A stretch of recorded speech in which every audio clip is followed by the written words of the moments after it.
I was looking around recently and I had one of those moments, not one of those television moments where angels sing and suddenly you own just one place sitting in a chair. Just a regular moment where I looked at a cupboard full of things I haven't touched since I moved here almost a year ago. And I thought, why am I still looking after all of this stuff? And that got me thinking about something. We tell ourselves we'll get organized later. We'll clean out the closet when things settle down. We'll sort through the basement after the holidays. We'll deal with all of it someday. The problem is that someday seems just out of reach. And before we know it, years have passed. The clutter is still there and we're still stepping around it. I think a lot of us live as though we've got unlimited time, and that's kind of a morbid thought, but not because we're careless, just because life is busy.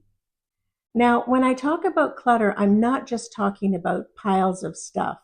I'm talking about all the little unfinished decisions we've been carrying around.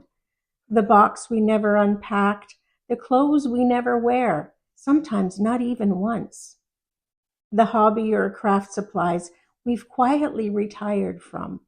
The exercise equipment that's become a very expensive storage rack. You know, the usual suspects. I sometimes think the exhaustion many of us feel isn't really coming from the clutter itself. It's coming from the fact that every time we see it, we're reminded that we haven't dealt with it. It's that little voice that says, you really should do something about that. And after hearing that voice for months or years, it gets tiring. Clutter isn't silent, it asks for attention every single day. It wants to be dusted and organized and moved and sorted and stored and worried about. And all of that takes energy, energy that could be spent doing things we enjoy. The interesting thing is that most of us could probably remove a surprising amount of clutter from our homes and never miss it. Seriously, if somebody took 25% of my belongings while I was asleep, there's a pretty good chance I wouldn't notice until Christmas. Maybe. And that's because so much of what we own isn't actively contributing to our daily lives anymore. It's just still here. Which brings me to a thought I've really been considering lately. What if our belongings aren't meant to be ours forever? What if we're just caretakers for a season, for a particular time? Think about it, the books, the dishes, the blankets, the clothes. Most of those things entered our lives when we needed them. They served a purpose at a particular time. But somewhere along the way, we started acting as though everything had to stay permanently.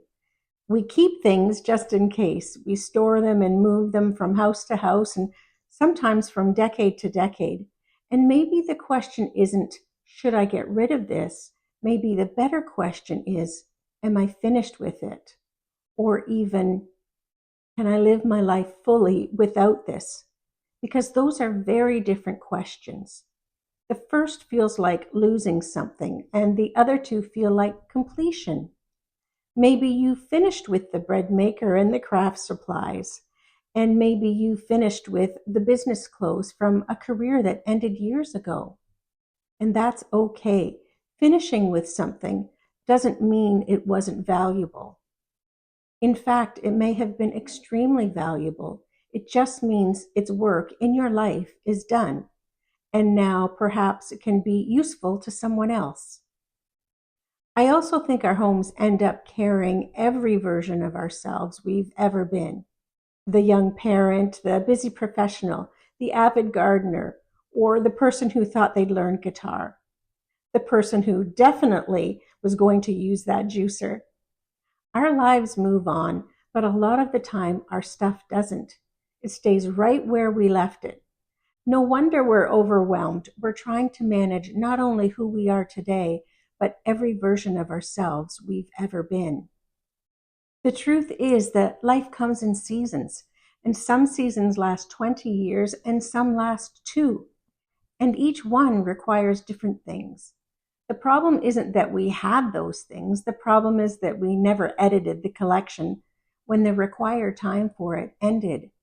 So we keep carrying everything forward, and eventually the weight becomes too much. Because our homes have limits too, and so do we. There's only so much we can store and organize and maintain. At some point, simplicity becomes less about organization and more about recognizing our capacity.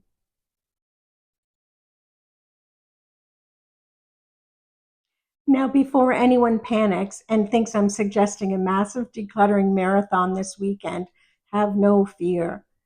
I've done enough of those to know they usually end with me sitting on the floor, surrounded by piles of stuff, wondering where my gumption went. Instead, I'd suggest something much easier. Start with 5 minutes, really. Set a timer, walk through one room. Find a few things you no longer use, need, or enjoy. That's it, just 5 minutes. The goal isn't perfection or done. It's just to easily gain some momentum. Another idea I really like, which you may have heard about, is called the time will tell box. If you're struggling to make decisions, put the questionable items into a box and label it and store it neatly. Let yourself breathe. You don't have to decide everything today. Sometimes distance creates clarity. And when you're less overwhelmed, you'll know what truly deserves to stay. And most importantly, I think many of us are waiting for permission. Permission to let go of the expensive mistake or the gift that we appreciate but truthfully never really liked or used. Permission to let go of the inherited item that carries more guilt and maybe even sadness than joy. So let me offer you that permission today. You are allowed. You're allowed to choose what travels with you into the next chapter of your life. Not because some things didn't matter, but because your home should reflect the life you're living now. And maybe that's what simplifying is really all about. It's not deprivation and it's not living with nothing. It's making room for what matters most. And every item you release is a little more space, a little more energy, and a little more freedom.